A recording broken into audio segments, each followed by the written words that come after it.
He is known for his strong value system and commitment to impactful leadership. He is actively involved in various boards and conservation initiatives, reflecting his commitment to sustainable development and social responsibility.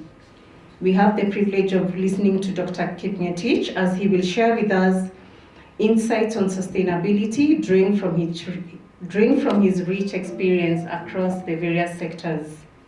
Please join me in welcoming Dr. Julius Kipngetich to the stage.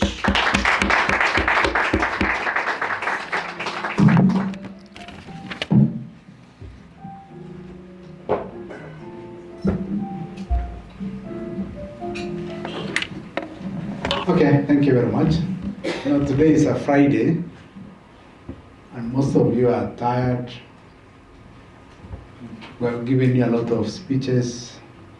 I was not so sure what I was going to say next, but I have only, I think, 3 slides, so you'll be happy. Some of you are my students, so I'm sure I'm saying Mwalimu will make it short and sweet. Oh, yes. Okay? And so our friends and partners from all over the world, we are here to celebrate the formation of this chamber, but more so a partnership between Africa and the rest of the world. As you are aware, Africa is a vast continent. It is 3 times the size of the US. Although sometimes when they draw us very small. But we occupy a very large space in the world. How many of you are Americans here? Okay, 1 or 2. All those hurricanes in America, remember, come from Africa. They actually originate from the Sahara Desert. And then the winds then blow it. By the time it gains momentum, it reaches the US as a hurricane, and then they cause significant storms. So Americans who are here, we affect you in a way. So you must invest in us so that then we are sustainable, and then you are sustainable. Remember also Africa as the second biggest carbon sink in the world, which is the Congo forest. Okay? So we absorb a lot of the rubbish that other parts of the world generate. So those of you who are polluting, pay us carbon credits, because we actually absorb a lot of that rubbish. Okay? Africa generates only 2% of the world carbon. But we are severely affected because we are in the tropics. Because then all the pollution, because of the hot air, it finds its way to the equator. So we actually suffer for other people's mistakes. So therefore, as you invest in Africa, I would like to just give you some key statistics about Kenya. Okay? Okay, so we have serious challenges on employment, so we need to grow faster. So that is why, David, we need a lot of those franchises. We need to grow much faster at 10%, okay, for the next 20 years. It has been done before. The Chinese broke a record. They grew for 25 years at 10%. Now the Indians have followed suit. India now is the fastest growing economy in the world at 8%. And remember, when you grow an economy the size of China or India, their output is so huge, it causes indigestion in many parts of the world. Our challenge is savings. Now, our savings rate is the lowest in East Africa. So we need to do something about our savings rate at 7%. The rest of East Africa is over 20%. We had aspired under Vision 2030 to reach 30%. So we need to do something. So our solution is FDI, foreign direct investment, because then our savings rate is pretty low. Okay? And taxes is eating into much. Remember, where does our tax go? We have the most expensive top government in the world. If you didn't know that. The most expensive top government. You see, judges, members of parliament, ministers, relative to GDP, they are the highest paid in the world. They are the ones who are eating us alive. And then, of course, now we need to attract the FDI. How much of it are we asking for? We are asking for 40% of GDP. 40% of GDP for us to grow at 10%. Remember, this is year on year. Our GDP currently is $110 billion. So we are talking about roughly around $40 billion every year in attracting FDI. So literally, we must be having a red carpet at the airport daily. So those of you who work for government, make sure you roll the carpet daily at the airport. Immigration is singing hallelujah for you in a Hail Mary and the rest. Everything. So we talk about 4 trillion for us to deal with the unemployment challenge. So Kenya has a lot of, is it possible? The answer is yes. What are the areas that we need to attract investment in? Agriculture, value addition, and tourism. Those are the 2. And then now you add another layer, ICT.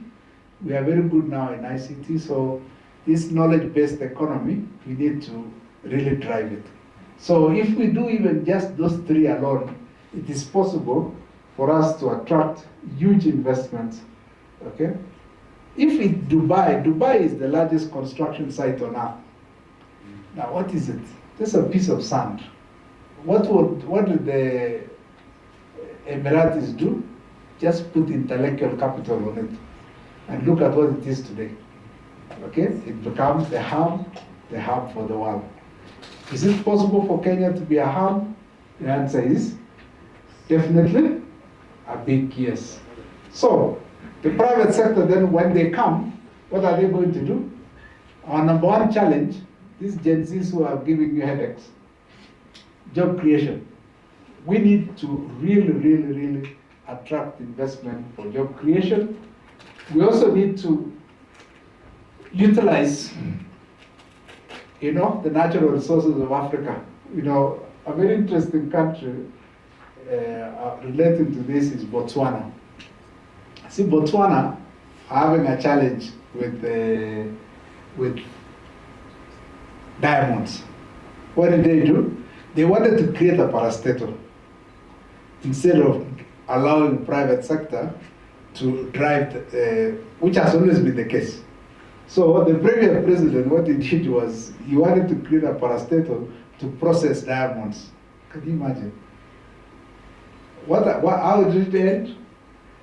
He did, because the parastatal did not take off, the country's reserves moved from 20 billion pula to 1 billion pula in 5 years. You almost depleted the reserves, the foreign exchange reserves for the country.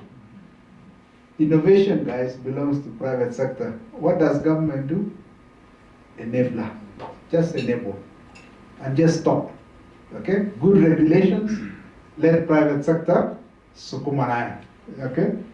I almost said agukanaya.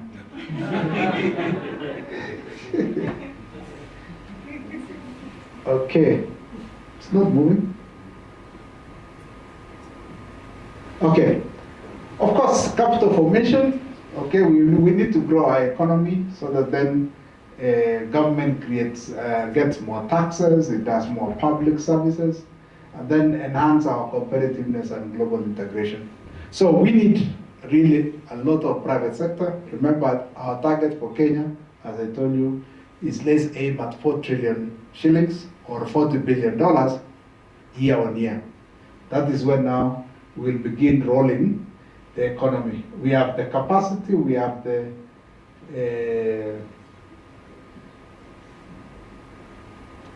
am I doing something wrong? Why is it not moving? Oh, okay. Okay. So let me just say 1 or 2 things about FDI and the areas which we probably need to promote. Okay.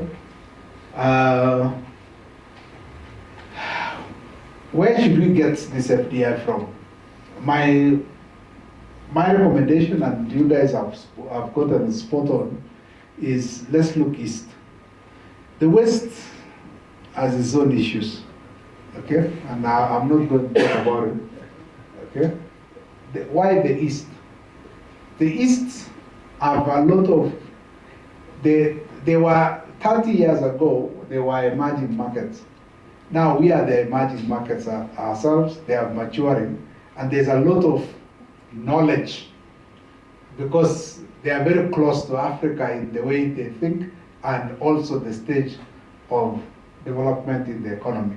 I'll give you an example of a case study which was done in Malaysia, actually. There was a Malaysian strategy of attracting FDI at that time from Europe. So what did they do? They came up with what they call the linkages strategy. So local companies were linked with multinationals. Now today, that was in the 70s. Today, those multinationals, those local companies are multinationals in their own right. Okay? I'll give you even South Korea followed the same strategy, Singapore followed the same strategy. So if you look at, say, South Korea, I guess 60–70% of you in this room have a Samsung phone. Is that true? Mm-hmm. Now, in the 60s and early 70s, Samsung was a textile company. Then, through the linkages program in South Korea, they now evolved into high tech. Okay? So, some of you who are SMEs in Kenya, through a linkages program, you never know. Tomorrow, another 20–30 years, by 2050 or 2060, you will be something, a global brand.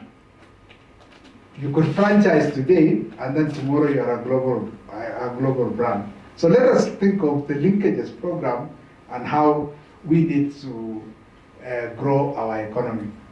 If you want to read about that linkages program, I'm sure if those articles do exist in the internet. It was a state in Malaysia called Penang. Okay, so those from Malaysia. So FDI is our solution. Remember I told you our savings rate is low, 7%.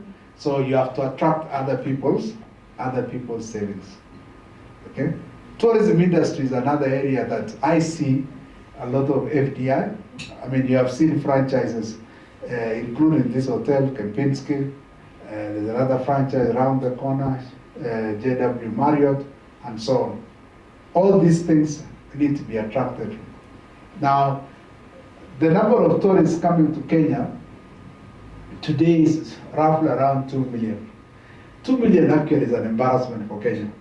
We need to be doing roughly around 15–20 million every year.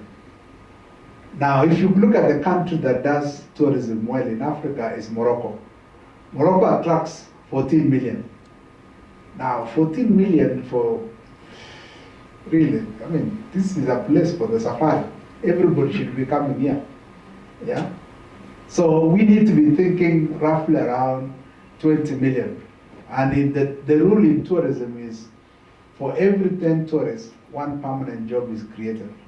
We can solve our unemployment problem chap by attracting tourists. If we reach, say, in the next 5 years, for 5 years too ambitious, the next 10 years, if we reach 20 million in the next 10 years, can you imagine we'll have created 2 million jobs?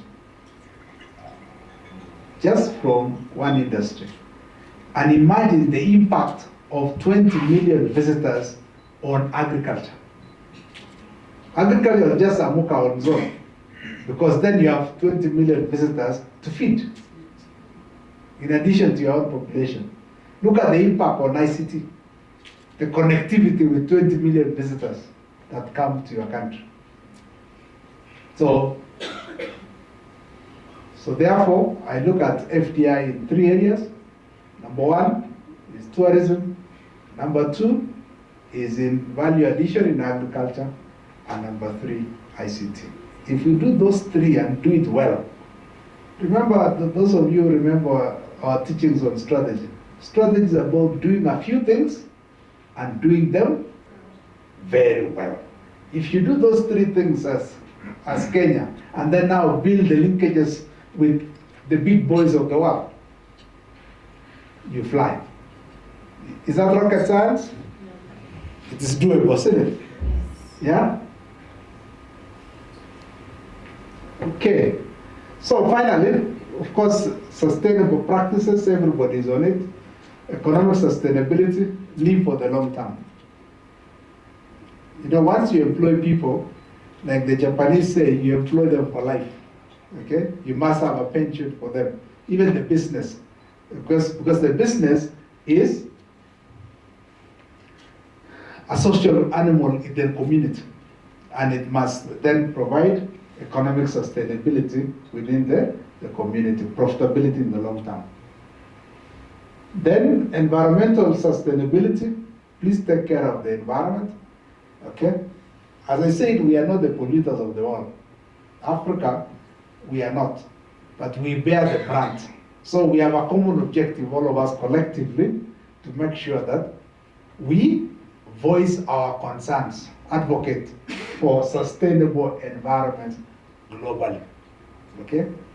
The COP29 is going on now in Baku, and there's a lot of conversation. Of course, people are depressed because you know what happened in America. So the guy says climate change is a hoax. I think it's he himself who is a hoax. Okay? And so therefore, what I can say is the final one is social sustainability. Okay? And I think Orlando mentioned it very well, what social sustainability is. If you goof, pay for it. Okay?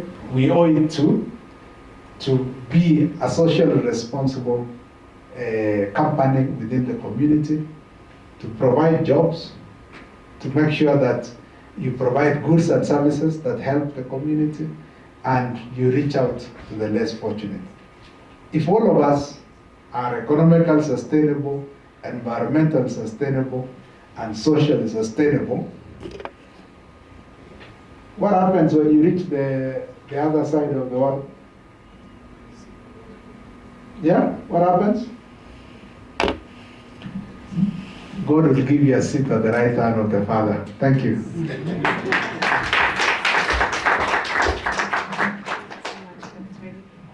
Another round of